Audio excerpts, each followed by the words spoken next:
Hello everyone, welcome back to my channel. मैं doctor Ranjana Gupta आज BSc third year की series में जो टॉपिक स्टार्ट करने जा रही हूँ that is general characters of amphibians. Amphibians जिन्हें हम हिंदी में उभयचर कहते हैं, जो कि अभी तक आपने जैसे देखा या तो हम जो ऑर्गेनिज्म पढ़ रहे थे या तो टोटली एक्वेटिक हैं या टोटली टेरेस्ट्रियल हैं, लेकिन ये जो ऑर्गेनिज्म हैं ऐसे हैं जो कि हमें लैंड पर भी मिलते हैं और वाटर के अंदर भी मिलते हैं। तो आज हम कंटिन्यू करेंगे general characters of amphibians. Let's begin today's topic, general characters of amphibia. Amphibia इन्हें हम हिंदी में बोलते हैं उभयचर। उभयचर इसलिए कहा जाता है इनको क्योंकि ये जो ऐसे ऑर्गेनिज्म हैं या हम कहें एनिमल हैं जो कि वाटर और लैंड दोनों पर ही हमें मिलते हैं, या इनकी हम कहें लाइफ जो है दोनों जगह पर कंप्लीट होती है।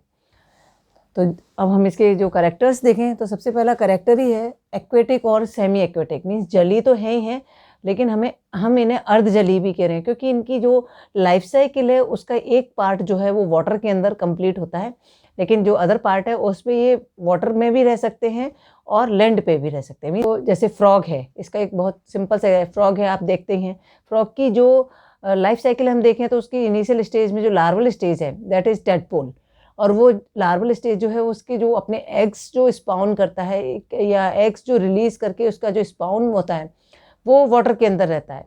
लेकिन उसके बाद ये जो फ्रॉग है वो हमें लैंड पर भी देखने को मिल जाएगा और वाटर के अंदर भी देखने को मिल जाएगा।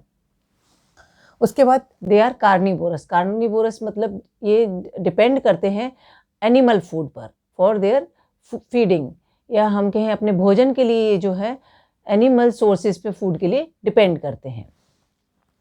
कोल्ड ब्लडेड और पॉइक्लोथर्मिक। कोल्ड ब्लडेड मीन्स असमतापी, मतलब इनका जो बॉडी टेम्परेचर है वो एनवायरमेंटल टेम्परेचर से या सराउंडिंग के टेम्परेचर से अफेक्ट होता है। मीन्स यदि सराउंडिंग के टेम्परेचर में ज़्यादा चेंजेस आते हैं तो इनका जो बॉडी टेम्परेचर है उसमें चेंजेस दिखाई देने लगते हैं। ओविपेरस, दे आर जो ये एग लेइंग करते हैं, मतलब हमने दो तरह के एनिमल पढ़े, ओविपेरस विविपेरस, और एक ओवोविविपेरस भी होते हैं। तो ये जो है ओविपेरस होते हैं, मीन्स जो ये एग्स रिलीज़ करते हैं, उनकी हैचिंग होती है तब उनसे लार्वा रिलीज़ होता है और फिर उसके अंदर मेटामॉर्फोसिस होती है, मीन्स कायांतरण होता है, तब जो है एडल्ट फ्रॉग जो है या एडल्ट एनिमल जो है वो डेवलप होता है। Skin soft, moist and glandular and with chromatophore pigment. इसकी जो स्किन है मॉइस्ट होती है बहुत ज़्यादा और ग्लैंडुलर होती है। उसके अंदर जो ग्लैंड्स होती हैं दे सिक्रीट म्यूकस, जिससे कि जो इसकी स्किन है मॉइस्ट तो रहती है लेकिन बहुत ज़्यादा स्लिपरी हो जाती है। और यह क्योंकि पिगमेंटेशन जो देखने को मिलता है वो पिगमेंटेशन होता है प्रेजेंस ऑफ क्रोमेटोफोर, तो क्रोमेटोफोर जो है यहाँ पर प्रेजेंट होता है। Body divided into head, trunk and tail. Tail जो है मे बी प्रेजेंट और एब्सेंट, जैसे मैंने फ्रॉग का एग्जांपल दिया उसके अंदर टेल नहीं होती, लेकिन सैलामेंडर देखें तो उसके अंदर टेल होती है। तो जो कॉमनली बॉडी को डिवाइड हेड, ट्रंक, अब फ्रॉग के अंदर हेड और ट्रंक में ही डिवाइड होगी, वहाँ जो है नेक भी डेवलप्ड नहीं है, तो नेक भी यहाँ प्रॉपर डेवलपमेंट नहीं देखने को मिलता, तो इसीलिए हेड, ट्रंक और टेल के अंदर डिवाइड किया है, लेकिन टेल में भी प्रेजेंट और एब्सेंट। लिम्स प्रेजेंट और एब्सेंट। ये जो क्लास है वो next to the Pisces. Pisces के अंदर आपने देखा लिम्स नहीं होते, फिन्स होते हैं।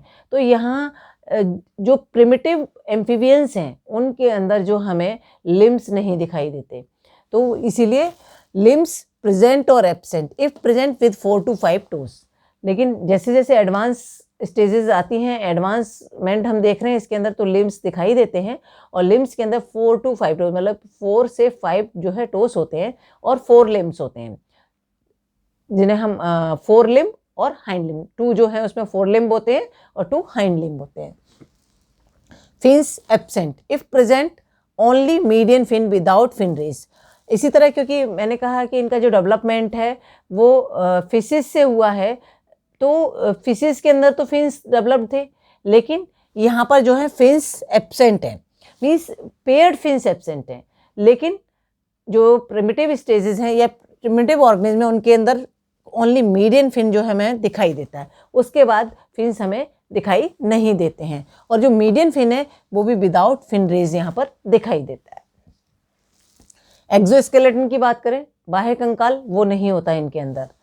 डिजिट्स, मतलब जो इनकी टोज की बात हम कर रहे थे, they are clawless with hide dermal scales, मतलब पंजे नहीं होते, पंजों का विकास नहीं होता, और लेकिन वहाँ पर हाइड डर्मल स्केल्स होते हैं, मतलब स्केल्स प्रेजेंट हैं, शल्क होते हैं डर्मल, जो कि डर्मिस से ओरिजिनेट होते हैं, लेकिन वो छुपे हुए होते हैं बाहर से, हमें जैसे फिशेस के अंदर फिशेस में दिखाई देते हैं, ऐसे इनमें नहीं दिखाई देते, इसीलिए जो एक्सोस्केलेटन है वो यहाँ पर एब्सेंट है। उसके बाद एंडोस्केलेटन की बात करें तो वो मोस्टली बोनी होता है, दैट इज बोनी से मतलब कैल्शियम कार्बोनेट का बना हुआ होता है। Notochord is not prominently present, notochord का डेवलपमेंट तो है लेकिन बहुत अच्छे से डेवलपमेंट नहीं है, तो इसीलिए नॉट प्रोमिनेंटली प्रेजेंट। उसके बाद स्कल जो है वो डाइकोंडाइलिक है, dicondylic means two occipital condyle. Skull के अंदर या तो दो तरह के स्कल होते हैं, मोनोकॉन्डाइलिक और डाइकोंडाइलिक। तो जब उसके अंदर that is depend on the how many occipital condyles, तो यहाँ पर दो ऑसिपिटल कॉन्डाइल है इसलिए डाइकोंडाइलिक है, लेकिन जब एक ऑसिपिटल कॉन्डाइल होता है तो हम उसे मोनोकॉन्डाइलिक कहते हैं।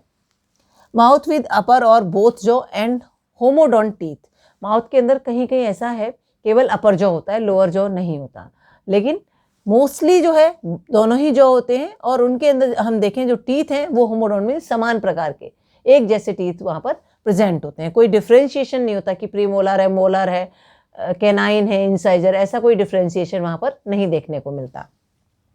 उसके बाद टोंग ऑफन प्रोट्रूसिबल, प्रोट्रूसिबल बहिर्सारी, मतलब हम उसको बाहर की तरफ निकाल सकते हैं, जैसे हमारी टंग है बाहर निकल जाती है, तो इसी तरह इनकी जो टंग है वो बाहर निकल सकती है, लेकिन उसमें एक खासियत होती है, इनकी टंग जो है वो आगे से अटैच्ड होती है और पीछे की तरफ फ्री रहती है, फ्री एंड जो है वो पीछे की तरफ होती है।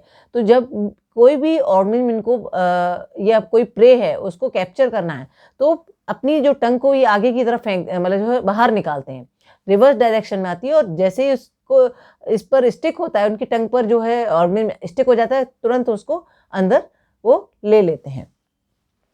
उसके बाद alimentary canal terminates into cloaca, यहाँ पर जो एलिमेंट्री कैनाल है, जो पाचन तंत्र है, वो क्लोएका के अंदर टर्मिनेट होता है, मीन्स उसकी जो हम कहें एनल ओपनिंग है वो क्लोएका के अंदर ओपन होती है। उसके बाद respiration by lungs, skin and lining of mouth, यहाँ पर रेस्पिरेशन लंग्स का डेवलपमेंट है, क्योंकि ये हमें एंड पे भी देखने को मिलते हैं।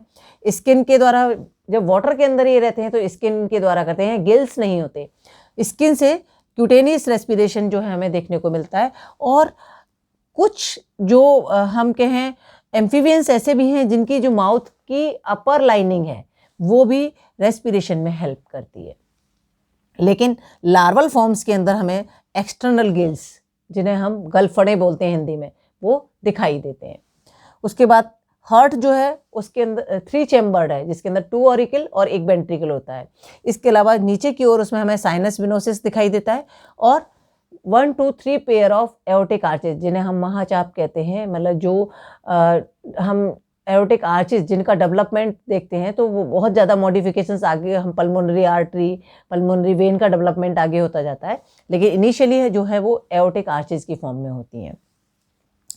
Hepatic portal system and renal portal system, दोनों ही जो सिस्टम है वो यहाँ पर डेवलप्ड होते हैं, लेकिन हम एडवांस स्टेज में आएंगे टुवर्ड्स मैमल की तरफ, तो वहाँ पर ये जो सिस्टम्स हैं वो डिसअपियर हो जाते हैं। नेक्स्ट पॉइंट, आरबीसी की यदि बात करें, आरबीसी जो है वो काफ़ी लार्ज साइज़ की होती हैं, ओवल होती हैं और न्यूक्लिएटेड होती हैं, जबकि आपने मैमल्स के अंदर पढ़ा होगा जो आरबीसी हैं वो ई न्यूक्लिएटेड होती है, मीन्स वहाँ पर न्यूक्लियस नहीं होता, लेकिन एम्फीबियंस की जो आरबीसी हैं उनमें न्यूक्लियस प्रेजेंट होता है।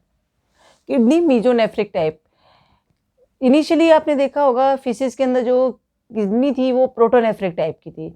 इनिशियली क्या है, हम देखते हैं जो किडनी का डेवलपमेंट देखें तो प्रोटोनेफ्रिक, फिर मीजोनेफ्रिक, फिर मेटानेफ्रिक, इवोल्यूशन वाले पार्ट में आप पढ़ेंगे, या हम जब कंपैरेटिव स्टडी करेंगे तो उसमें हम तीनों में डिफरेंसेस बताएंगे कि उनके अंदर थोड़े थोड़े मॉडिफिकेशंस होते चले जा रहे हैं। वो मॉडिफिकेशंस के बेस पे उनके अंदर जो चेंजेस आ रहे हैं, पहले नेफ्रिडिया की फॉर्म में होते हैं, तो जो मॉडिफिकेशन हो रहे हैं उसके बेस पे हम जो यहाँ पर देखें तो जो किडनी है वो मीजोनेफ्रिक टाइप की है। यूरिनरी ब्लैडर काफ़ी लार्ज होता है, इसका यूरिनरी ब्लैडर जो है काफ़ी बड़ा होता है, और urinary duct open into cloaca, urinary duct है वो भी क्लोएका के अंदर ही ओपन होती है, मीन्स एक कॉमन ओपनिंग होती है for alimentary canal, for urinary duct and for genital system, that is cloaca. Ureotelic होते हैं, मतलब इनका जो एक्सक्रीटरी बेस है वो यूरिया है. ब्रेन जो है इनका पुअरली डेवलप्ड होता है with 10 pair of cranial nerves. Brain का डेवलपमेंट वेल डेवलप्ड नहीं है और यहाँ पर जो क्रेनियल नर्व्स हैं वो 10 पेयर्स होती हैं, जिन्हें हम कपाल तंत्रिकाएँ कहते हैं, वो 10 पेयर्स होती हैं. Nostril connected with mouth cavity, जो नॉस्ट्रिल है नासा छिद्र, वो माउथ कैविटी से मुख गुहा से कनेक्टेड रहता है. इसीलिए जो इसकी मैंने कहा था कि जो माउथ की लाइनिंग है वो रेस्पिरेटरी इन नेचर होती है. डायोसियस होते हैं, means male female separate. Gonoduct open into cloaca, जिसके बारे में मैंने अभी आपको बताई दिया, मीन्स क्लोएका के अंदर 3 ओपनिंग होती हैं. फर्टिलाइजेशन जनरली एक्सटर्नल होता है, बाह्य निषेचन हमें देखने को मिलता है. और development indirect with tadpole larva, अप्रत्यक्ष विकास जो है वो अप्रत्यक्ष है. और उसमें जो लार्वल स्टेज की बात करें तो वो टैडपोल लार्वा है. एक्स्ट्रा एम्ब्रियोनिक मेम्ब्रेन्स की बात करें तो वो एक्स्ट्रा एम्ब्रियोनिक मेम्ब्रेन्स मतलब बाह्य भ्रूणीय झिल्लियाँ वो यहाँ अनुपस्थित होती हैं. Well developed extra embryonic membranes हैं वो बर्ड्स के अंदर देखने को मिलती हैं. उसके बाद लास्ट पॉइंट इसका है मेटामॉर्फोसिस. इसके अंदर हमें मेटामॉर्फोसिस देखने को मिलता है, कायांतरण.